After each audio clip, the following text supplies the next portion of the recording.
സംഗീതവും സാഹിത്യവും ഒക്കെ അലിഞ്ഞു ചേർന്ന വള്ളുവനാടിന്റെ നിഷ്കളങ്കതകൾ ഉള്ളിലൂറുന്ന ഒരു ഉണ്ണികൃഷ്ണൻ. പാട്ടിലും കൊട്ടുവാദ്യങ്ങളിലുമെല്ലാം അതീവ തൽപരനായിരുന്ന അയാളെ കാലം കൈപിടിച്ച് കൊണ്ടു നടന്നെത്തിച്ചത് ഗാനമേള വേദികളിലോ കച്ചേരി വേദികളിലോ ഒന്നുമായിരുന്നില്ല.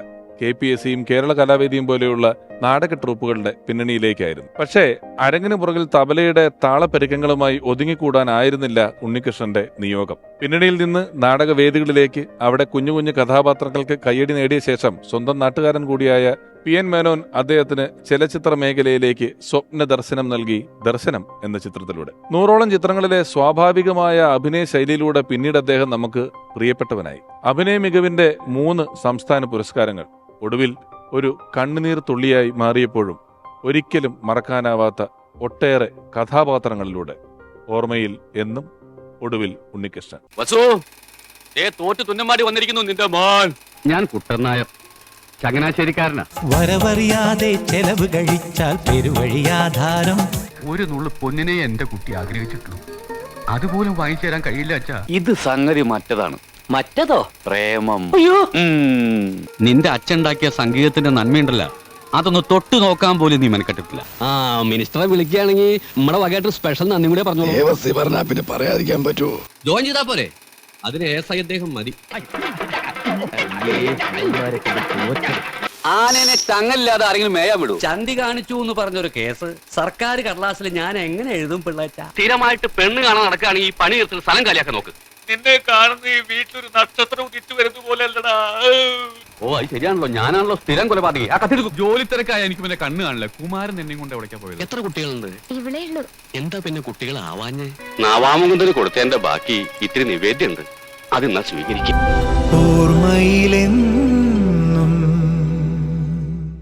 ഓർമ്മയിലെന്നും ഒടുവിൽ ഉണ്ണികൃഷ്ണൻ എന്ന ഈ പരമ്പരയിൽ അദ്ദേഹത്തിന്റെ ഓർമ്മകളുടെ യാത്രയിലേക്ക് ആദ്യം എത്തുന്നത് സംവിധാനം ചെയ്ത 80% ചിത്രങ്ങളിലും ഒടുവിൽ ഉണ്ണികൃഷ്ണൻ എന്ന അതുല്യ പ്രതിഭയെ ഉപയോഗിച്ച ഒരു സംവിധായകൻ.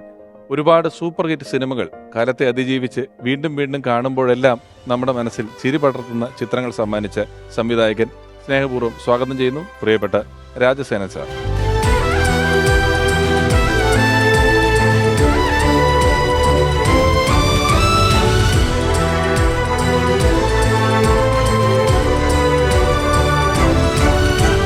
ഓർമ്മയിലെന്നും ഒടുവിൽ ഉണ്ണികൃഷ്ണൻ എന്ന ഈ പരമ്പരയിലേക്ക് സാറ് വരുമ്പോൾ സംവിധാനം ചെയ്ത, ഞാൻ ആമുഖത്തിൽ പറഞ്ഞ 80% ചിത്രങ്ങളിലും അദ്ദേഹം അഭിനയിച്ചിട്ടുണ്ട്. അദ്ദേഹത്തിന് വേഷങ്ങളുണ്ട്.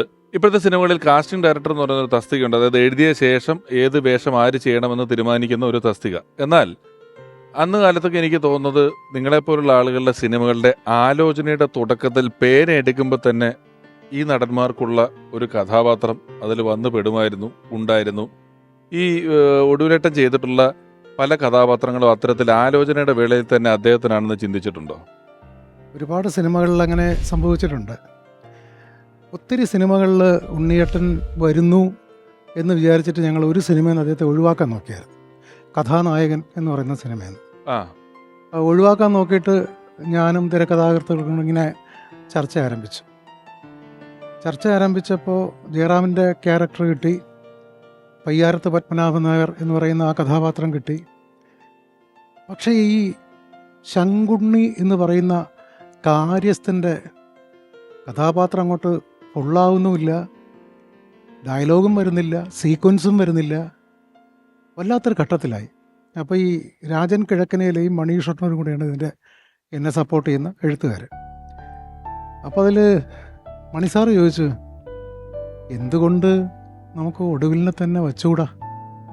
ഞാൻ പറഞ്ഞു, അത് നിങ്ങളുടെ വാഗോണ്ട് കേൾക്കാൻ വേണ്ടി കാത്തിരിക്കുകയായിരുന്നു. കാരണം ഈ ഉണ്ണിയേട്ടനെ മാറ്റി നിർത്തിക്കൊണ്ട് ചിന്തിച്ചിട്ട് ഒരു സീക്വൻസും വർക്കൗട്ട് ആവുന്നില്ല. കാരണം ആ സിനിമയിൽ വളരെ ഈ കുറെ സത്യങ്ങൾ അറിയാവുന്ന ഒരാളും കൂടെ, അങ്ങനെ ഒരു പ്രാധാന്യമുണ്ട്. നർമ്മ മാത്രമല്ല, കഥാപരമായി വലിയ പ്രാധാന്യമുള്ള വേഷമാണ്. ശരിക്കും പറഞ്ഞാൽ പല സീക്വൻസിലും ഈ കലാമണ്ഡലം കേശവനെക്കാളും ജയറാമക്കാലും ഒക്കെ സ്കോർ ചെയ്യുന്ന ഒരു കഥാപാത്രമാണ് അദ്ദേഹം ചെയ്തിരിക്കുന്നത്. അപ്പോൾ വേറൊരു മുഖത്തുനിന്നും ഈ ശങ്കുണ്ണിയെ നമുക്ക് കിട്ടുന്നില്ലായിരുന്നു. അവസാനം തീരുമാനിച്ചു ആ ശങ്കുണ്ണി ഉണ്ണിയേട്ടൻ തന്നെയാണ്.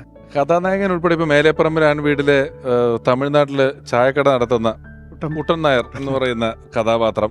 അപ്പം ഈ ഒടുവിലേട്ടനൊക്കെ അങ്ങനെ വലിയ വേഷപ്രച്ഛന്നതകളൊന്നും ഇല്ലെങ്കിലും അവതരിപ്പിക്കുന്ന എല്ലാ കഥാപാത്രങ്ങളെയും നമുക്ക് എത്രയോ നാളായിട്ട് തമിഴ്നാട്ടിൽ താമസിക്കുന്ന ഒരാളായിട്ട് തോന്നും. അവിടുത്തെ പൈപ്പ് തുറക്കുമ്പോഴും ആ ബക്കറ്റ് എടുക്കുമ്പോഴും ഒക്കെ നമുക്ക് തോന്നുന്ന അവസ്ഥയിലാണ് അദ്ദേഹം ചെയ്തിട്ടുള്ളത്.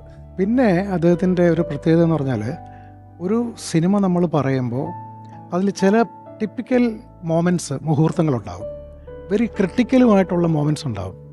അപ്പോൾ അതൊക്കെ പറഞ്ഞ് ഫലിപ്പിക്കാൻ, ഇപ്പോൾ മേലേപ്പറമ്പിൽ ആൺവീടിൽ തന്നെ ജയറാം പവിഴമായിട്ട് പ്രേമമായി, പ്രശ്നമായി, കല്യാണവും കഴിച്ചു. അപ്പോൾ ഞാൻ എന്തു ചെയ്യും, വീട്ടിലോട്ട് കൊണ്ടുപോയാൽ എങ്ങനെ? അപ്പോൾ പല പ്രാവശ്യവും വീട്ടിലൊരു ജോലിക്കാരുടെ പ്രശ്നം ജയറാം ഈ കുട്ടൻ നായരോട് പറഞ്ഞിട്ടുണ്ട്. അപ്പോൾ ഉണ്ണിയേട്ടൻ ഒരു സെക്കൻഡ് ആലോചിച്ചിട്ട്, എടാ അതിന് നീ ഇത്രയും വിഷമിക്കേണ്ട കാര്യമൊന്നുമില്ലല്ലോ, വീട്ടിലൊരു ജോലിക്കാരിയാണ് ആവശ്യമെങ്കിൽ ആ വേഷത്തിൽ അവളെയും കൊണ്ടുപോകും, അവിടെ ജാതകത്തിൽ അങ്ങനെ ഒരു ദോഷം ഉണ്ടെങ്കിൽ അതങ്ങ് തീരുകയും ചെയ്യുമല്ലോ എന്ന് പറയുന്ന ഡയലോഗ് ഒരു സാധാരണ നടൻ പറഞ്ഞാൽ കിട്ടത്തില്ല. അതിത്ര സ്വാഭാവികമായിട്ട് പറ്റില്ല. ഇത് വലിയൊരു പ്ലാനോ ഐഡിയ പോലെയൊക്കെ നമുക്ക് തോന്നും. ഇത് അദ്ദേഹം വളരെ ജെനുവിനായിട്ടാണ് പറയുന്നത്. ചുമ്മാ അങ്ങ് പറയും. അപ്പോൾ അത്തരം വളരെ ക്രിട്ടിക്കലായിട്ടുള്ള സീക്വൻസ് കൈകാര്യം ചെയ്യാനും ഉണ്ണിയേട്ടനെ പോലൊരു നടൻ്റെ പ്രസക്തി വളരെ വലുതാണ്. Thank you sir. ഇരിക്കും.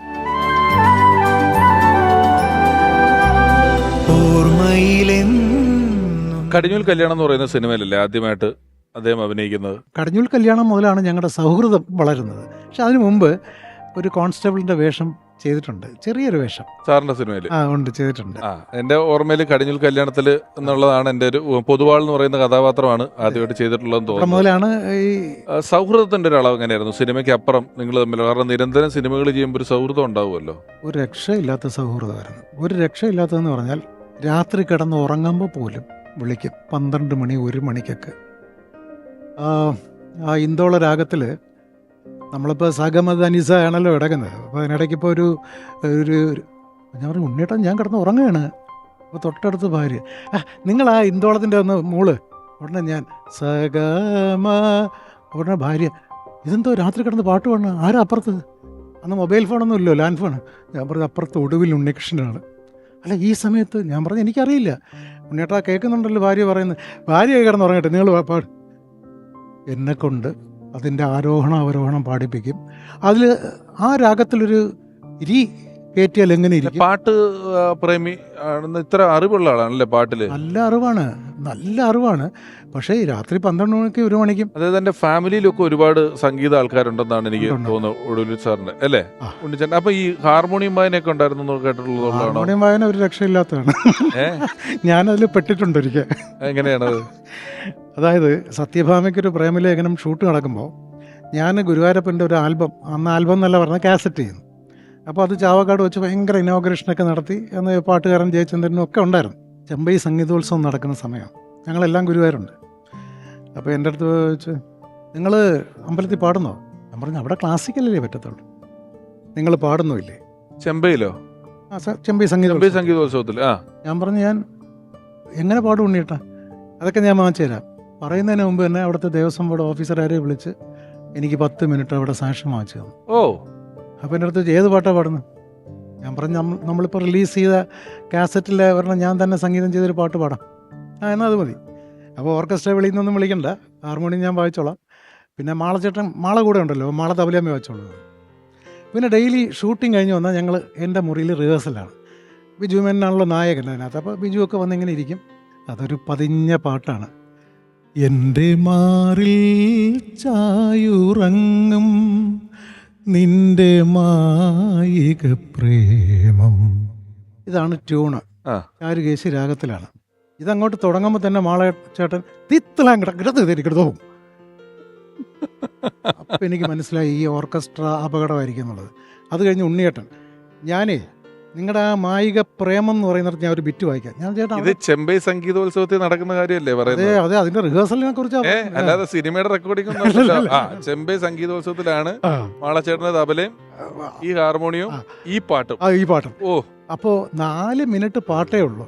2 പേരും കൂടെ അറിയാവുന്നുള്ള മുഴുവൻ, ഏതൊക്കെയോ പഠിച്ചത് മുഴുവൻ ആ പാട്ടിനകത്ത് വായിച്ച് തീർത്തു എന്ന് പറഞ്ഞാൽ മനസ്സിലായിക്കാണല്ലോ. എന്നിട്ട് ഒരുവിധം സെറ്റ്. അപ്പോൾ ബിജുവിൻ്റെ അടുത്ത് ചോദിച്ചു, സാർ ഇത് എവരെ കൊണ്ട്? ഞാൻ പറഞ്ഞു ഒന്ന് പറഞ്ഞ് മനസ്സിലാക്കിക്ക്, എന്നെ ഒന്ന് സപ്പോർട്ട് ചെയ്തിട്ട് പോകാൻ പറ. അവസാനം ഒരുവിധം പറഞ്ഞ് മനസ്സിലാക്കി. സ്റ്റേജിൽ പരിപാടി, ഭയങ്കര ജനം, ഓഡിയൻസ്. മുമ്പിലുണ്ട് ഇദ്ദേഹമൊക്കെ, ആര്, ബിജു മേനോൻ, ശാന്തിനി, കനകലത, നമ്മുടെ സിനിമയിലുള്ള ആർട്ടിസ്റ്റുകളൊക്കെ ഉണ്ട്. അപ്പോൾ ആദ്യം കൃഷ്ണ എന്നൊരു വിളിയുണ്ട്. അപ്പോൾ ആ കൃഷ്ണ എന്നുള്ള വിളിക്ക് ഈ രാഗം വായിച്ച് കറക്റ്റ് കോഡിൽ കൊണ്ട് നിർത്തണം. ഇതൊക്കെ പറഞ്ഞ് റിഹേഴ്സൽ ചെയ്ത് കൊണ്ടുവരികയാണ്. ഉണ്ണിയേട്ടൻ ചാരുകേശി രാഗത്തിൽ തുടങ്ങി തോടി രാഗത്തിലേക്ക് പോയി, എവിടെയൊക്കെ പോയി കൊണ്ടുവന്നൊരു റോങ് കോഡിൽ നിർത്തിയത്. എനിക്ക് കൃഷ്ണ വിളിക്കാൻ പറ്റുന്നില്ല. ഉള്ളി വിളിക്കുന്നുണ്ടെങ്കിലും പുറത്ത് വിളിക്കാൻ പറ്റുന്നില്ല. ഉള്ളി വിളിച്ചു പോയി, കൃഷ്ണ നീ നിന്ന് കര കയറ്റണേന്ന്. ഞാൻ പിന്നെ അങ്ങ് പറഞ്ഞ് മൈക്ക് കൂടെ കേൾക്കത്തക്ക രീതി തന്നെ പറയും, കാരണം മൈക്ക് മുമ്പ് ഇരിക്കും. ഞാൻ ഉണ്ണിയേട്ടാ അതൊന്നുകൂടെ വായിച്ചിട്ടേ എൻ്റെ മാറിൽ ചായുറങ്ങും ആ കോഡിൽ തന്നെ നിർത്തി തരണം എന്ന് പറഞ്ഞു. പിന്നെ ഒന്നുകൂടെ വായിപ്പിച്ചു, നിർത്തി തന്നു. ഈ നമ്മുടെ ചെമ്പൈ സംഗീതോത്സവം ഒരുപക്ഷെ ഇന്നോളം കണ്ടിട്ടില്ലാത്ത ഒരു കലാരൂപമാണെന്ന് അവതരിപ്പിക്കപ്പെട്ട ഉണ്ണികൃഷ്ണൻ സാറിന്റെ ഹാർമോണിയം, മാളച്ചേട്ടന്റെ തബലയും ഈ പാട്ടും. സ്റ്റേജിൽ ഇന്ദ്രൻസിനും ഉണ്ട്. ഇന്ദ്രൻ ചേട്ടൻ സ്റ്റേജിൽ ആഹാ അതിഗംഭീരമായി.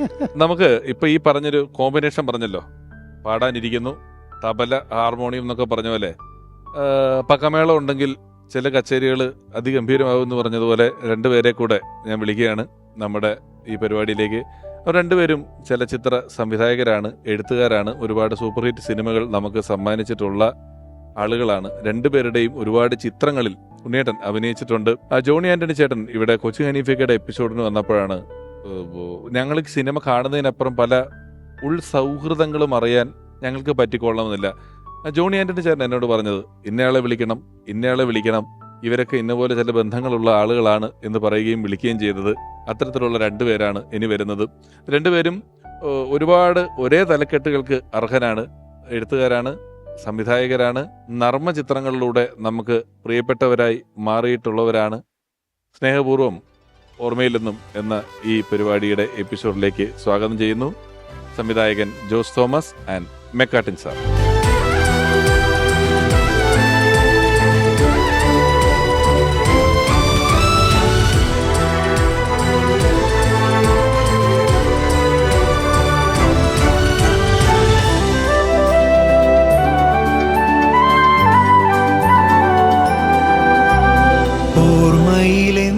സാർ നമസ്കാരം.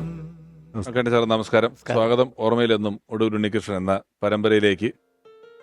ജോണി ചേട്ടൻ പറഞ്ഞു നിങ്ങൾ തമ്മിൽ ഒരു പ്രത്യേക സൗഹൃദമുണ്ട്, ചില വിളികൾ പേര് വിളിക്കുന്നതും ഒക്കെ എന്തോ പ്രത്യേക പേരുകളാണ് വിളിക്കുന്നത് എന്നൊക്കെ പറഞ്ഞു സിനിമയ്ക്ക് പുറത്ത്. എന്താണത്? പരസ്യമായിട്ട് പറയാൻ പറ്റില്ല വിളി. അത് കേട്ട കുഴപ്പമാണ്.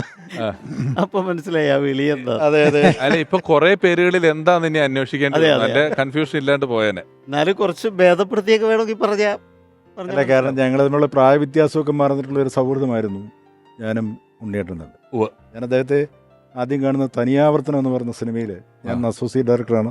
അഭിനയിക്കാൻ വരുമ്പോഴാണ് ആദ്യം കാണുന്നത്. അത്ര അടുപ്പം തോന്നാത്തൊരു മനുഷ്യനായിരുന്നു അന്ന്.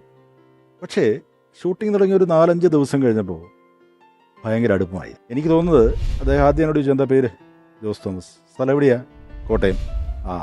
ആ റിയാക്ഷൻ ഉണ്ടായിരുന്നു. കാരണം ഈ കോട്ടയംകാരെന്നൊക്കെ പറഞ്ഞ് ഇത്തിരി കുഴപ്പക്കാരായിരിക്കും എന്നൊരു തോന്നല്. അത് വള്ളുവനാട്ടിന്റെ ഒരു ചെറിയ. പക്ഷേ ഒരു 4-5 ദിവസം കഴിഞ്ഞപ്പോൾ സൗഹൃദം കൂടി. എനിക്ക് കൂടുതൽ സൗഹൃദം ഉണ്ടാകുന്നതിന് ഡബ്ബിങ്ങിന് വേണ്ടി അദ്ദേഹം മദ്രാസിൽ വരുമ്പോഴാണ്. ഇപ്പോഴത്തെ ചെന്നൈ എന്ന മദ്രാസാണ്. AVMന്റെ ഓപ്പോസിറ്റ് ഒരു ക്യാമ്പസ് ഹോട്ടലിലാണ് താമസം. പുള്ളിക്കൊരു ചെറിയ വേഷമാണ് ആ പടത്തിൽ. പക്ഷേ എനിക്ക് തോന്നുന്നത് ഏകദേശം 10-12 ദിവസം അവിടെ വന്ന് താമസിച്ചിട്ടുണ്ട് ഡബ്ബ് ചെയ്യാൻ. കാരണം അദ്ദേഹത്തിന് തിരിച്ചു പോകുന്ന ഇഷ്ടമല്ല, ചില സൗഹൃദങ്ങളുടെ കാര്യം. അപ്പം എൻ്റെ കൂടെ നഹാസ് എന്ന് പറഞ്ഞ ഒരു അസോസിയേറ്റ് ഡയറക്ടറുടെ ഒരു 11 മണിയാകുമ്പോൾ ഉണ്ണിയേട്ടൻ പതുക്കെ വരും പുള്ളിയുടെ റൂമിൽ നിന്ന്. ഞാനും നഹാസ് ഒരു റൂമിൽ, അദ്ദേഹം വേറെ റൂമിൽ. എങ്ങനെയാ ജോസേ നമുക്ക് വിശപ്പ് ഉണ്ടാക്കണ്ടേ, ഈ വിശപ്പ് ഉണ്ടാക്കണ്ടേന്ന് പറഞ്ഞ് ഒരെണ്ണം അടിക്കണ്ടേന്നാണ്. അപ്പോൾ അന്ന് റമ്മാണ് പുള്ളിക്ക് ഇഷ്ടം. അപ്പം ഞങ്ങൾ പിരിവെടുത്ത് പോയി റം മേടിച്ചുകൊണ്ട് വരും. അങ്ങനെ ഈ 12 ദിവസവും. എന്നിട്ട് അവിടെ ഒരു തബലിസ്റ്റ് ഒരു ബാലനുണ്ടായിരുന്നു. പിന്നെ തബല വന്നു. ഇപ്പം എല്ലാവർക്കും അറിയാം, കോഴിക്കോടുള്ള പുള്ളി ബാലനോട് പറഞ്ഞു എനിക്കൊരു തബലയും ഹാർമോണിയം കൊണ്ടെത്താവും. ഇത് രണ്ടും വന്നു കഴിഞ്ഞിട്ട് ഈ ഒരെണ്ണം അടിച്ചു കഴിഞ്ഞിട്ട് വിശപ്പുണ്ടാക്കാനാണ് കഴിക്കുന്നത് പറയും. പുള്ളി ഹാർമോണിയം എടുത്ത് കൊടുക്കും. പുള്ളി മ്യൂസിക് ഇടുക. മ്യൂസിക് ഇട്ടിട്ട് അതിന് ലിറിക് നമ്മൾ എഴുതണം. അങ്ങനെ നമുക്ക് പാട്ടെഴുതാൻ അറിയാവും, പക്ഷേ പുള്ളിയുടെ മ്യൂസിക്കിനനുസരിച്ച് പാട്ടെഴുതി കൊടുക്കും. പുള്ളി അത് സംഗീതം കൊടുത്ത് പാടും. ഭക്ഷണം കഴിക്കുന്നത് ചിലപ്പോൾ 4-5 മണിക്കായിരിക്കും. വിശപ്പുണ്ടായിട്ട് എത്തിപ്പോവും. ബെക്കാട്ടി സാറിനോ എപ്പോഴാണ് ആദ്യം കണ്ടതെന്ന് ഓർക്കുന്നത്? ആദ്യം കണ്ടത് നമ്മൾ രാജസേന സാറിന് വേണ്ടിയിട്ട് അനിയം ബാവ ചേട്ടൻ ബാവ എഴുതിക്കൊണ്ടിരിക്കുകയാണ്. അപ്പോൾ അതിലൊരു കഥാപാത്രം അമ്പിളിച്ചേട്ടനാണ്, ജഗദീഷ് ശ്രീകുമാറാണ്. ഷൂട്ടിങ്ങിന് ഒരാഴ്ച മുമ്പ് ചില അസൗകര്യങ്ങൾ പറഞ്ഞ് പുള്ളിക്ക് വരാൻ പറ്റില്ല എന്ന് പറഞ്ഞു. വേറെ എന്തു ചെയ്യും, വേറെ ഒന്നുമില്ല ആലോചിക്കാൻ, ഇനിയുള്ളത് ഒടുവിൽ ഉണ്ണികൃഷ്ണൻ ചേട്ടൻ മാത്രമാണ്. പ്രധാന കഥാപാത്രം തന്നെയാണ്. പക്ഷെ ഒറ്റ പ്രശ്നമുണ്ട്, ഈ ഒരാഴ്ചക്കകത്ത് ഇത് മുഴുവൻ വെട്ടിത്തിരുത്തണം. എന്താ കാര്യം എന്ന് വെച്ചാൽ ജഗദീഷ് ശ്രീകുമാറിൻ്റെ റെൻഡറിങ് അല്ല ഈ ഒടുവിലാഞ്ചേട്ടൻ, തിരുവനന്തപുരം വള്ളുവനാടുവാ. ഡിഫറൻ്റ് ആണ്. ഇപ്പോൾ ഇത് 2 കല്യാണാടാ എന്ന് പറയുന്ന ഒരു സ്ഥലമുണ്ട്, അത് ഇങ്ങനെ എഴുതിയാൽ അമ്പിളിച്ചേട്ടന് പറയാൻ പറ്റില്ല, അത് ഇദ്ദേഹത്തിന് മാത്രമേ പറ്റുള്ളൂ. അങ്ങനെ ഇങ്ങനെ ആക്കി മാറ്റാൻ ഒരാഴ്ച ഞങ്ങൾ എടുത്ത്, പക്ഷെ പെട്ടെന്ന് ആകും. മാത്രമല്ല ഇന്നും ഞാനത് പാലിക്കുന്ന ഒരു കാര്യം എന്താ വെച്ചാൽ, എൻ്റെ ഒരു സീക്രട്ടാണ്, അച്ഛൻ ക്യാരക്ടർ എഴുതണമെങ്കിൽ ഞാൻ ആദ്യം ചെയ്യുന്നത് ഒന്നുകിൽ ഒടുവിലാഞ്ചേട്ടനെ മനസ്സിലേക്ക് അങ്ങ് ആവാഹിക്കും, തന്നെ ഡയലോഗ് വരും, പുള്ളി കയറിയ പിന്നെ ഡയലോഗാണ്. അതാണ് ഞാൻ നേരത്തെ സൂചിപ്പിച്ചത്. ഇനി ഇതല്ല എങ്കിൽ ചെയ്യുന്നത് തിലകൻ ചേട്ടനാണ്. ഇതിൽ 2-ൽ-1 കയറ്റി വെച്ച് കഴിഞ്ഞാൽ കൃത്യം ഡയലോഗ്, അത് ഒരച്ഛൻ പറയേണ്ട ഡയലോഗ് ഇവരുടെ മുഖത്ത് നിന്ന് നമുക്ക് കിട്ടും. അങ്ങനെയാണ് ആദ്യമായിട്ട് ഈ ഉണ്ണിയേട്ടനെ പരിചയപ്പെടുന്നത് ഈ ലൊക്കേഷനിൽ വരുമ്പോഴാണ്. അപ്പോൾ അത്ര അടുപ്പം ഇല്ലായിരുന്നെങ്കിലും ചില ചെറിയ സംഗീതപരമായ സംഭാഷണത്തിലൂടെ ഞങ്ങൾ അടുത്തു. പുള്ളിയോട് സംഗീതം പറയാൻ പോയാൽ പുള്ളി നിർത്തൂല. അതിൻ്റെ അങ്ങനെ ഒരു കുഴപ്പമുണ്ട്. സംശയങ്ങളല്ല, നമ്മളെ ട്രാപ്പിലാക്കുന്ന ചില കാര്യങ്ങൾ. പിന്നെ ചാരുകേശി നിഷാദം ഇതായാൽ ഏത് രാഗമെന്നറിയോ? അപ്പോൾ നമ്മൾ കുടുങ്ങും. അപ്പോൾ നമ്മളൊരു സംഗീതജ്ഞനല്ല എന്ന് പുള്ളി വരച്ച് തീർക്കും പതുക്കെ. അത് ഇത്ര പാടുപെട്ട് വരച്ച് തീർക്കേണ്ട ആവശ്യമില്ല, അല്ലാണ്ട് തന്നെ നമുക്ക് വേണം സമ്മതിക്കാവുന്ന കാര്യമാണ്. പക്ഷേ എന്ന് വിചാരിച്ച് വേറെ അവഹേളനമൊന്നുമില്ല, പുള്ളി നമ്മളെ നന്നായി പ്രോത്സാഹിപ്പിക്കുകയും. ഒരു സിനിമയ്ക്ക് സംഗീതം നൽകിയിട്ടുണ്ട്, അറിയാലോ. ഭക്തിഗാനം ചെയ്തിട്ടുണ്ടെന്ന് ഞാൻ കേട്ടിട്ടുണ്ട്. സിനിമയ്ക്ക് ചെയ്തിട്ടുണ്ട്. മൂന്തേട്ടൻ വരുന്നു എന്ന് പറയുന്ന ഒരു സിനിമയ്ക്ക് സംഗീത സംവിധാനോ? അതേതാ പാട്ട്? എന്തുകൊണ്ട് ആദ്യം ആ സിനിമയ്ക്ക് സർവം സഹായ എന്നായിരുന്നു പേര്. രഞ്ജിത്താണ് സ്ക്രിപ്റ്റ് എഴുതിയത്. അത് ശരി, ഉണ്ട്, കേട്ടിട്ടുണ്ട്. രവിഗുപ്തനാണ് ഡയറക്ടർ. ദശപുഷ്പം എന്നോ മറ്റോ പറയുന്നത് അതൊരു വലിയ കോമഡിയാണ്. 11 പാട്ടുണ്ട്, 1ഉം 2ഉം അല്ല, 11 പാട്ട്. ജയറാം കളിയാക്കി കൊന്ന്. ജയറാം ചോദിച്ചു, ഉണ്ണിയേട്ടാ ഈ ദശം എന്ന് പറഞ്ഞാൽ എത്രയെന്ന് ചോദിച്ചു. 10. അല്ല, നിങ്ങൾ ചെയ്ത കാസറ്റിനകത്ത് 11 പാട്ടുണ്ടല്ലോ. അതിങ്ങനെ, എടാ അത് പാട്ടല്ല, അതൊരു ചെറിയ ശ്ലോകം, എന്നാലും അത് 11 എന്ന് പറഞ്ഞു. ജയറാം വിട്ടില്ല. പക്ഷേ ഉണ്ണിയേട്ടൻ തർക്കിച്ച് പിടിച്ച് നിന്ന അവസാനം. ഒരുപക്ഷെ നമ്മുടെ സിനിമ സദസ്സുകളിൽ അല്ലെങ്കിൽ സിനിമയ്ക്കുള്ളിലെ പാട്ടുകളെ കുറിച്ചുള്ള ചർച്ചകളിൽ ഏത് പാട്ട് ഏത് കൊല്ലം ഇറങ്ങി, ആര് പാടി, അതിൻ്റെ ഏത് വരിയിൽ എന്തർത്ഥമുണ്ട് എന്നൊക്കെ നമ്മൾ ചർച്ച ചെയ്താൽ കൃത്യമായി പറയാൻ അറിയാവുന്ന ഒരാൾ നിങ്ങൾ സംവിധായകരാണ്. ഇനി വരുന്നതൊരു അഭിനേതാവാണ്, എഴുത്തുകാരനാണ്, തിരക്കഥ അദ്ദേഹം സിനിമകൾക്ക് ചെയ്തിട്ടുണ്ട്. എന്നാൽ ഒരുപാട് ചിത്രങ്ങളിൽ നായകനാണ് അദ്ദേഹം. സമീപകാലത്തായിട്ട് പല ചിത്രങ്ങളിലും, സമീപകാലത്തല്ല ചില സിനിമകളിലൊക്കെ പ്രതിനായക വില്ലൻ വേഷങ്ങൾ കൈകാര്യം ചെയ്തിട്ടുണ്ട്. ഇപ്പോൾ ക്യാരക്ടർ റോളുകളിൽ നമ്മളെ അത്ഭുതപ്പെടുത്തിക്കൊണ്ടിരിക്കുന്ന ഒരു നടൻ. നമ്മുടെ സമൂഹത്തിൻ്റെ ഏത് മേഖലയിൽ നിന്ന് ഏത് കഥാപാത്രത്തെ എടുത്ത് ഏൽപ്പിച്ചാലും, അതൊരു കോളേജ് പ്രൊഫസറാണെങ്കിലും അതൊരു ഓട്ടോ ഡ്രൈവറാണെങ്കിലും, എവിടെയുള്ള കഥാപാത്രങ്ങളെ കൊടുത്താലും ഏറ്റവും ഗംഭീരമായി നമുക്ക് മുന്നിൽ അവതരിപ്പിച്ചു തരുന്ന പ്രിയപ്പെട്ട നടൻ, സ്നേഹപൂർവ്വം ഓർമ്മയിലെന്നും ഒടുവിൽ ഉണ്ണികൃഷ്ണൻ എന്ന ഈ പരമ്പരയിലേക്ക് സ്വാഗതം ചെയ്യുന്നു പ്രിയപ്പെട്ട ജഗദീഷ് ഏട്ടൻ.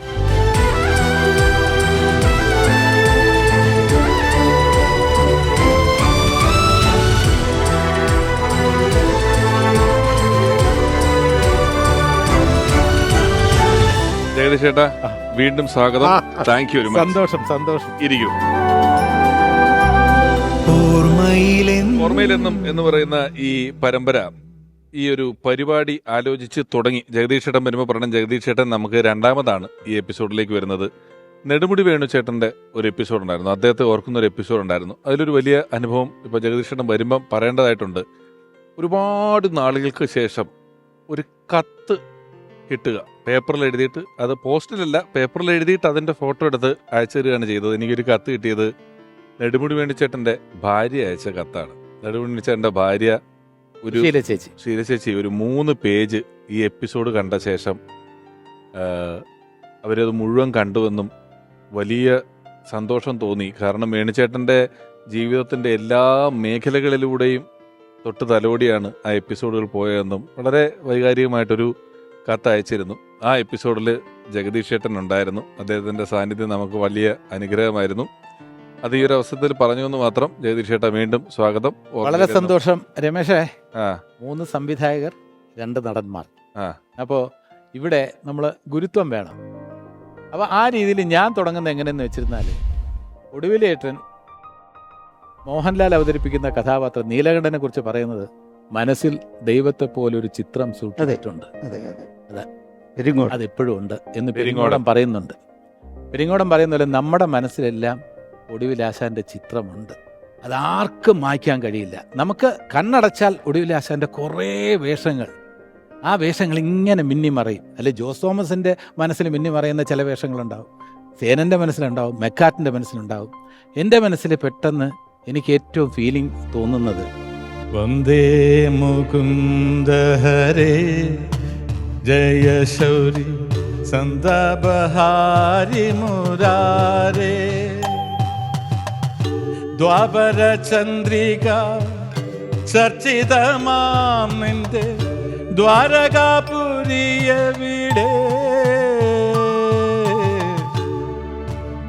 വേറെ ഒന്നും പറയാനില്ല. ആശാനെ, ആശാൻ മോളിലിരുന്നതൊക്കെ കാണുന്നുണ്ട്. ആശാൻ എന്തൊക്കെ സംഭാവന നൽകിയിട്ടുണ്ട്.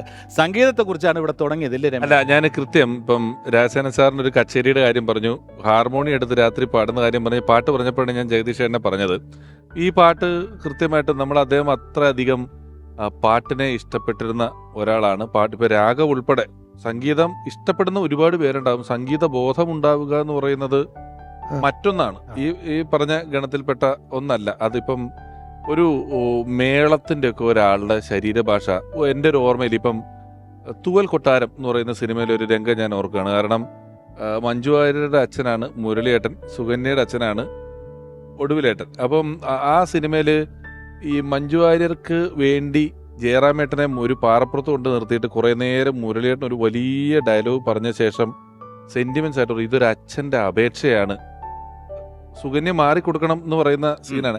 അച്ഛൻ്റെ അപേക്ഷയാണെന്ന് പറയുമ്പോൾ ഞാനും ഒരു അച്ഛനാണെന്ന് തമ്പുരാൻ ഓർക്കണം, ഒരൊറ്റ വരിയാണ് ഒടുവിൽ ഉണ്ണികൃഷ്ണൻ സാർ തിരിച്ചു പറയുന്നത്. അതിനുശേഷം ഈ ദുഃഖം ഒരു അമ്പലത്തിന് മുന്നിൽ നിന്ന് ചെണ്ടയടിക്കുന്ന ഒരു സീന്, ഡയലോഗുകളില്ല, വേറെ റീ റെക്കോർഡിങ്ങില്ല, അദ്ദേഹം ഒറ്റയ്ക്ക് നിന്ന് കൊട്ടുന്ന ഒരു സീനുണ്ട്.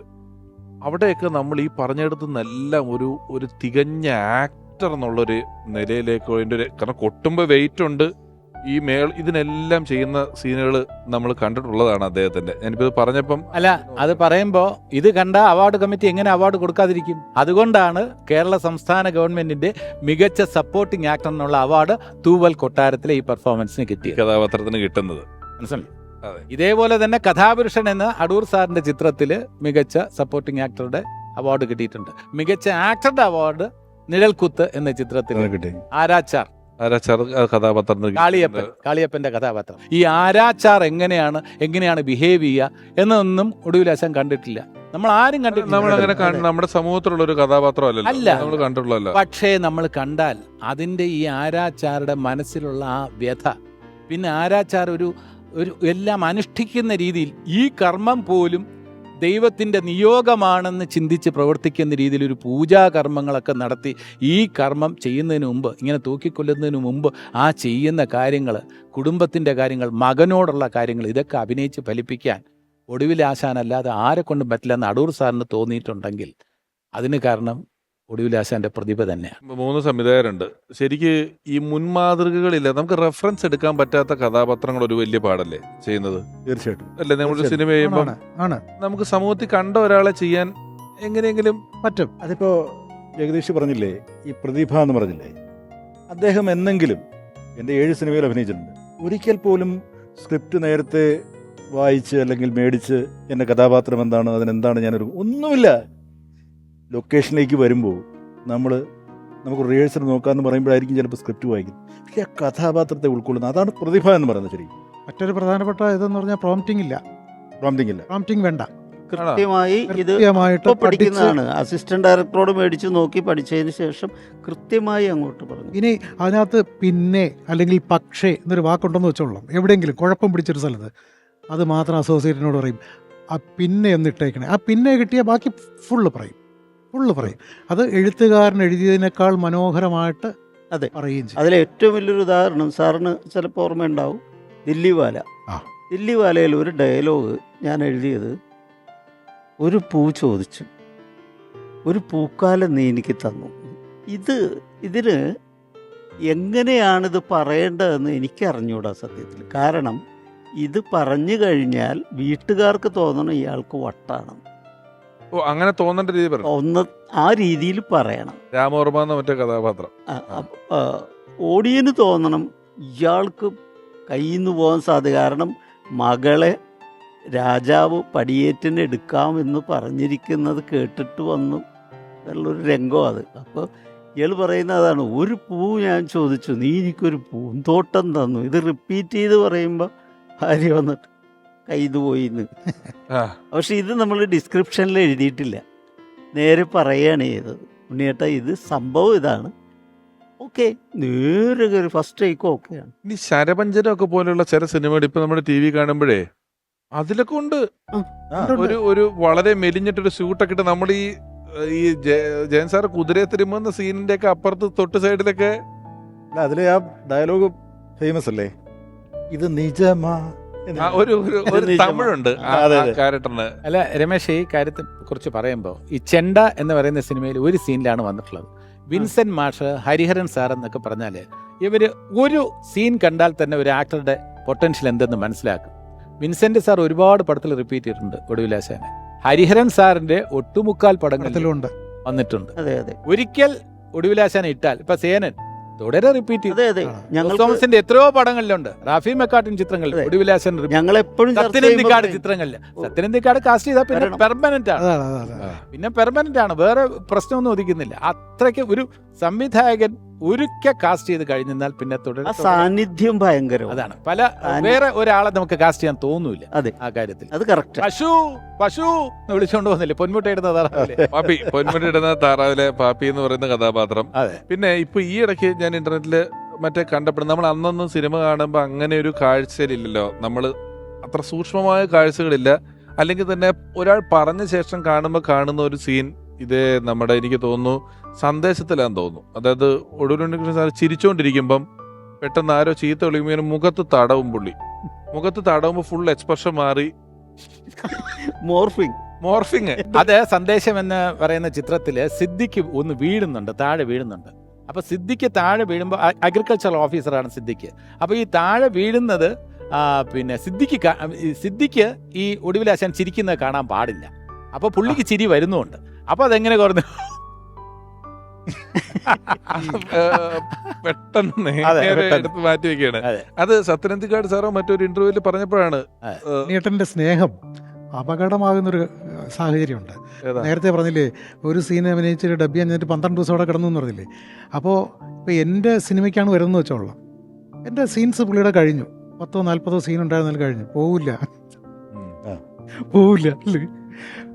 പോകാൻ ഇഷ്ടമല്ല. കാരണം നമ്മളെ അങ്ങ് സ്നേഹിച്ചു പോയി. അപ്പോൾ അടുത്ത പടത്തിൻ്റെ ആൾക്കാർ ഇങ്ങനെ വരികയാണ്, വണ്ടി ഇങ്ങോട്ടൊക്കെ വന്നിങ്ങനെ നിൽക്കുകയാണ്, ഞാൻ വരാം, ഞാൻ വന്നോളാം.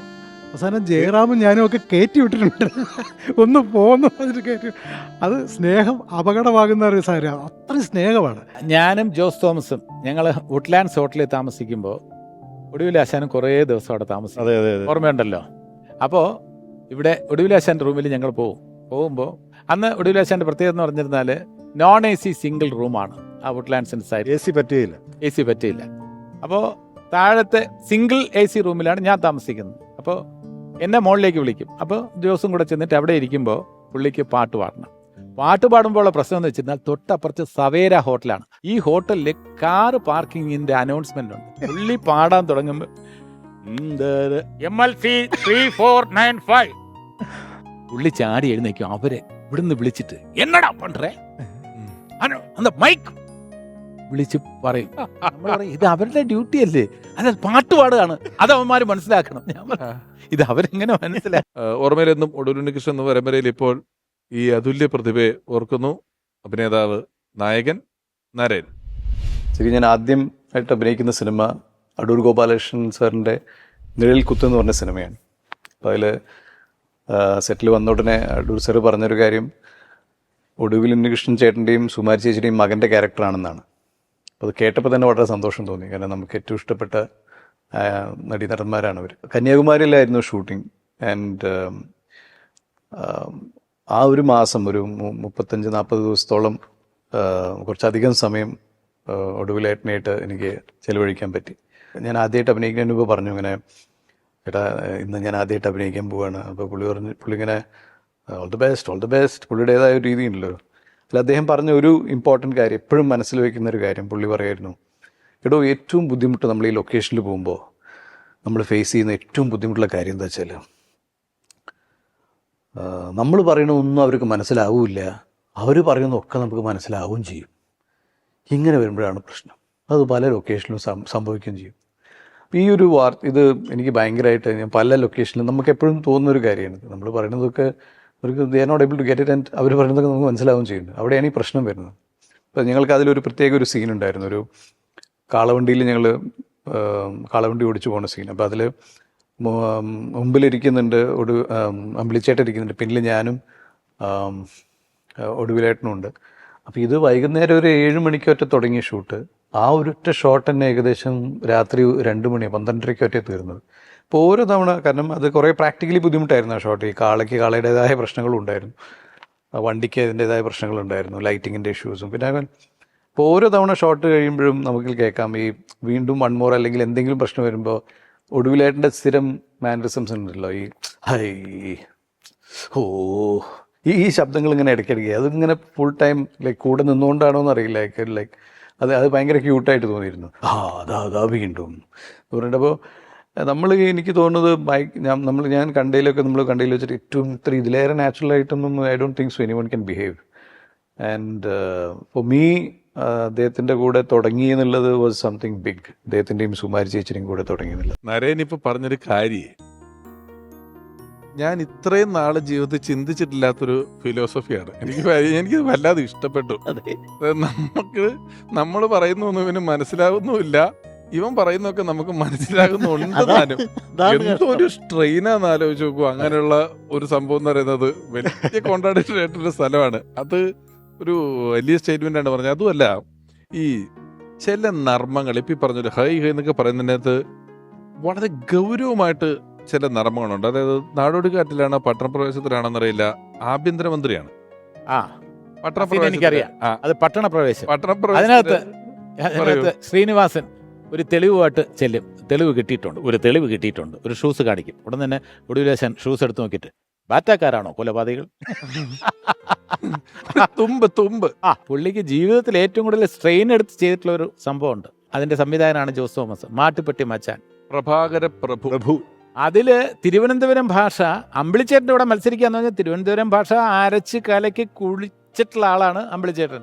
എല്ലാം നമ്മള് പോതരവ് എന്നൊക്കെ പറയുന്ന സംഭവങ്ങൾ അധികം എന്തൊരു പോതരവ് കാണുമ്പോ തന്നെ എന്റെ അമ്മച്ചി എന്തൊരു ഭംഗി എന്നൊക്കെ പറഞ്ഞിട്ട് കണ്ണൊക്കെ ഉരുട്ടി അമ്പിളിച്ചേട്ടൻ ഇത് കാണിക്കുമ്പോൾ അതിന്റെ കൂടെ ഈക്വലായിട്ട് 1 ഇഞ്ച് പോലും താഴാത്ത രീതിയിൽ തിരുവനന്തപുരം ഭാഷ പിടിച്ചു എന്ന് ഒടുവില്ല. അന്നത്തെ കാലത്ത് ഇപ്പൊ ഈ ഉണ്ണിയേട്ടനുമായിട്ട് ഭയങ്കര ആത്മബന്ധം എന്ന് പറയില്ലേ. അപ്പൊ നമ്മളൊരു സിനിമ ആലോചിക്കുമ്പോൾ തന്നെ, ഉണ്ണിയേട്ടാ ഒരു സിനിമയുണ്ട് അടുത്ത മാസമാണെന്ന്, പറഞ്ഞാൽ പോലും ഞാനുണ്ട്, റെഡിയാണ്. അതാ ബന്ധത്തിൻ്റെ. അപ്പം ഇങ്ങനെ ഒരു സബ്ജക്റ്റ് വന്നു കഴിഞ്ഞപ്പോൾ അമ്പിളിച്ചേട്ടൻ ഓക്കെ, ഒടുവിലിനെ ഇട്ടാൽ ഇത് ഒട്ടും ശരിയാവില്ല. ഞങ്ങളങ്ങ് തീരുമാനിച്ചു. ഉദയൻ്റെയും സിബിയുടെയും 2ാമത്തെ സ്ക്രിപ്റ്റാണ്. ഞങ്ങൾ തീരുമാനിച്ചു ഉണ്ണിയേട്ടൻ വേണ്ട, വിളിച്ച് പറയാം ഉണ്ണിയേട്ടാ ബുദ്ധിമുട്ടാവുമെന്ന് പറയാം. ഓൾറെഡി വാക്കും കൊടുത്തു. അപ്പം ഞാൻ വിളിച്ചു ഉണ്ണിയേട്ടാ ചെറിയ പ്രശ്നമുണ്ട്, ട്രിവാൻഡ്രം സ്ലാങ്ങാണ്, അമ്പിളിച്ചേട്ടനാണ് ഓപ്പോസിറ്റ് നിൽക്കുന്നത്, അതിന് അത് ഉണ്ണിയേട്ടനത് ബുദ്ധിമുട്ടാകും എന്ന് ഇയാളോട് ആരാ പറഞ്ഞു? അല്ല ഞാൻ ചെയ്യും, വരുന്നു. യാതൊരു പ്രാക്ടീസ് നമ്മൾ ഇപ്പോഴൊക്കെ ആണെങ്കിൽ ഒരുപാട് ട്രെയിനിങ് കൊടുത്ത് അങ്ങനൊന്നുമില്ല, എടുത്തങ്ങ് പറയുകയാണ്. ആ ചേവല കൂതറ എന്നൊക്കെ പറഞ്ഞിട്ട് മനസ്സിൽ ഒരു തയ്യാറെടുപ്പ് നടത്തിയിരിക്കും. കോച്ചിങ് ഒന്നും വാങ്ങിച്ചിട്ടില്ല. പിന്നെ ചെറിയ സാധനങ്ങൾ അമ്പിളിച്ചേട്ടൻ കറക്റ്റ് ചെയ്ത് കൊടുക്കും. അതെ എന്തെങ്കിലും അതില് വലിക്കുന്നൊക്കെ ഇങ്ങനെ ഈ സിഗരറ്റ് വലിക്കുക, ഇത് സഫാരി സൂട്ടും കൂളിംഗ് ഗ്ലാസും ഒക്കെ ഇട്ടിട്ട് അച്ഛൻ്റെ പേര് അച്ഛൻ്റെ നസീറിനോട് ചോദിക്കുന്നത്. ഉണ്ടോ? അയ്യോ, അത് ഇപ്പൊ ജോഷിനെ പറഞ്ഞപ്പോൾ ആ ക്യാരക്ടർ പെട്ടെന്ന് നമ്മൾ ഒരു രീതിയിൽ കാസ്റ്റ് ചെയ്യുന്ന ഒരാളും ചിന്തിക്കാത്ത ഒരു ക്യാരക്ടറാണ് അദ്ദേഹത്തിന്. അത്രയും തിരുവനന്തപുരം ഭാഷ പറയുന്ന വേഷം. അവിടെയാണ് വള്ളുവനാട്ടുകാരൻ. രഘു ആദ്യം പറഞ്ഞ പ്രതിഭയുടെ കാര്യം എന്ന് പറയുന്നത്. അതെ അതെ. ഒരു തികഞ്ഞ ആർട്ടിസ്റ്റാണ്. ഇപ്പം നമ്മൾ നേരത്തെ പഴയ വിൻസെന്റ് മാഷിന്റെ പടത്തിലൊക്കെ പറഞ്ഞിട്ടുണ്ട്. ആ സിനിമകളൊക്കെ നോക്കുമ്പോൾ അന്നത്തെ കാലത്ത് നാടകത്തിൽ നിന്ന് വന്ന ഒരു നടനാണ്. പക്ഷെ എന്തെങ്കിലും ഒരു നാടകത്തിന്റെ അംശം സ്ക്രീനിൽ കാണിച്ചിട്ടുണ്ട്. അത് വരത്തില്ല. വളരെ നാച്ചുറലായിട്ട് അഭിനയിക്കുന്ന, ജസ്റ്റ് ബിഹേവ് ചെയ്യുള്ളൂ. നാടകത്തിൽ എന്ന് പറഞ്ഞാൽ പക്ക കമേഴ്സ്യൽ നാടകം. കലാനിലയത്തിൽ Yes, yes. 4 വർഷം അഭിനയിച്ചിട്ടാണ് പിന്നീട് KPSC വരുന്നത്. അതെ അതെ അതെ. KPSCയിൽ കുറച്ചു കാലം, അതിനുശേഷമാണ് സിനിമയിലോട്ട്. സിനിമയിൽ ചെറിയ വേഷം. പിന്നെ എനിക്ക് കിട്ടിയ ഏറ്റവും വലിയ ഭാഗ്യം എന്ന് പറയുന്നത് പൂരം എന്ന് പറയുന്ന സിനിമയിൽ അത് നൈറ്റാണ് കൂടുതൽ ഷൂട്ടിംഗ്. നെടുമുടി വേണുചേട്ടൻ സംവിധായകൻ. അപ്പോൾ ഈ നൈറ്റ് ഷൂട്ടിംഗ് കഴിഞ്ഞിട്ട് എനിക്കും ഉണ്ണിയേട്ടനും ഒരു കോമൺ ആയിട്ടുള്ള ഒരു കാര്യമുണ്ട്. എനിക്ക് നൈറ്റ് കഴിഞ്ഞിരുന്നാലും പകലധികം ഞാൻ കിടന്നുറങ്ങാറില്ല. ഓടിപ്പോയാൽ ഒരു 8 മണി 9 മണി കഴിഞ്ഞാൽ പിന്നെ വൈകുന്നേരം വരെ ഫ്രീ ആണ്. ഒടുവിൽ ഏട്ടൻ എന്ത് ചെയ്തെന്ന് വെച്ചിരുന്ന അടുത്ത ഒരു ചെറുതുരുത്തി ഗസ്റ്റ് ഹൗസിലാണ് താമസം. അടുത്ത ഒരാളെ വിട്ട് തബല സംഘടിപ്പിച്ച് ജഗന്നാഥൻ ചേട്ടനും കൂടെ ഉണ്ട്. ജഗന്നാഥൻ ചേട്ടൻ്റെ അടുത്ത് പാട്ട് കംപ്ലീറ്റ് പുള്ളി കമ്പോസ് ചെയ്തിട്ട് ജഗന്നാഥൻ ചേട്ടൻ്റെ അടുത്ത് വരികൾ എഴുതാൻ പറഞ്ഞു. ജഗന്നാഥൻ ചേട്ടൻ കുറച്ചൊക്കെ അല്ലേ കേട്ടിട്ടില്ലേ, കുറച്ചൊക്കെ എഴുതി. അന്ന് ലോഹിതദാസ് എഴുതിയ 2 വരി എനിക്ക് ഇന്ന് ഓർമ്മയുണ്ട്. അത് ഉണ്ണിയേട്ടൻ കമ്പോസ് ചെയ്ത് എനിക്ക് ഓർമ്മയുണ്ട്, ഹാർമോണിയത്തിൽ വെച്ച്. അത് 2 വരി എനിക്ക് ഓർമ്മയുള്ളൂ കേട്ടോ. ആര്യമാവിനെ സ്നേഹിച്ച പൂവേ സൂര്യകാന്തി പൂവേ, ആര്യമാവിനെ സ്നേഹിച്ച പൂവേ സൂര്യകാന്തി പൂവേ. ഇത്രയും അന്ന് കമ്പോസ് ചെയ്തതിൻ്റെ ഓർമ്മയാണ് ഞാൻ പറയുന്നത്. മാത്രമല്ല പിന്നെ പുള്ളി ഒരു വലിയ MGRന്റെ ഫാനായിരുന്നു. അറിയാമോ അത്? ഇല്ല, അതും അറിയില്ല, ഇപ്പൊ പറഞ്ഞൊന്നും അറിയത്തില്ല. MGR ഇത് ഞാൻ പ്രേക്ഷകരോടും കൂടെ പറയണേ, ഇത് ഇപ്പൊ നമ്മൾ കേൾക്കുന്നത് നമ്മൾ കണ്ട കുറെ കഥാപാത്രങ്ങൾ നമ്മുടെ കൂടെ ഓർമ്മ. ഇതൊക്കെ ഏതോ ഹോട്ടൽ മുറികളിൽ 4 ചുമരുകൾക്കുള്ളിൽ ഇവര് നമ്മൾ കണ്ട സിനിമയുടെ ആളുകൾ, നമ്മൾ സ്ക്രീനിൽ കണ്ട ടൈറ്റിൽ കാർഡുകളിൽ കണ്ട ആളുകൾ ഉള്ള സ്വകാര്യ നിമിഷങ്ങളിലുള്ള സന്തോഷങ്ങളെ കുറിച്ചാണ് നമ്മൾ കേട്ടോണ്ടിരിക്കുന്നത്. വലിയ കാര്യമാണ്. MGRന്റെ കടുത്ത ആരാധകനെന്നോ ഫാൻ എന്നൊക്കെ വിശേഷിപ്പിക്കാം. 12ാമത്തെ വയസ്സിൽ മൂത്ത സഹോദരിയുടെയോ അല്ലെങ്കിൽ അമ്മയുടെ ജ്യേഷ്ഠത്തിയുടെയോ മറ്റോ മാല മോഷ്ടിച്ച് പണയം വെച്ച് ചെന്നൈയിലേക്ക് വണ്ടി കയറി. 12ാമത്തെ വയസ്സിൽ അവിടെ പോയി. വേറൊരു കൂട്ടുകാരനും കൂടെ ഉണ്ടായിരുന്നു തോന്നുന്നു. 2 പേരും കൂടെ പോയി അവിടെ വാഹിനി സ്റ്റുഡിയോ, എത്ര 60 രൂപ എന്തോ കിട്ടി. 60 രൂപ. ഈ 60 രൂപയും കൊണ്ട് ട്രെയിൻ കയറി ചെന്നൈ പോയി. വാഹിനി സ്റ്റുഡിയോയിൽ പോയാൽ MGRനെ കാണാമെന്ന് പറഞ്ഞു. അവിടെ കോടമ്പക്കത്ത് പോയി വാഹിനി സ്റ്റുഡിയോ പോയി. MGRനെ ഒന്നും കാണാൻ പറ്റിയില്ല. അപ്പോൾ അതിന് അന്ന് അദ്ദേഹം തന്നെ പറഞ്ഞിട്ടുണ്ട് 50 പൈസയോ മറ്റോ ആണെന്ന് ഈ ടാക്സി ഫെയർ ആയിട്ട്. അന്ന് ഓട്ടോ ഉണ്ടെന്ന് തോന്നുന്നില്ല എനിക്ക്. ടാക്സി ഒക്കെ എടുത്ത് സ്റ്റുഡിയോയിൽ കാണാൻ ശ്രമിച്ചു. MGRനെ കണ്ടിട്ടില്ല. പക്ഷേ ഇതിൻ്റെ ഒരു സംഭവം എന്ന് പറഞ്ഞാൽ ഈ പൂരം ആ ദിവസങ്ങളിലെ ഷൂട്ടിങ്ങിൽ MGRന്റെ സോങ്സ് എന്നെ വിട്ട് പാടിക്കും. ഹാർമോണിയുണ്ട്, തബലയുണ്ട്. ഇപ്പൊ വേറെ കൂട്ടുകാർ പുള്ളി എവിടെ ചെന്നാലും മാലയോഗം സമയത്ത് അറിയാമല്ലോ, ആറ്റിങ്ങലിലെ ഹോട്ടലില് കൂട്ടുകാരിങ്ങ് വരും.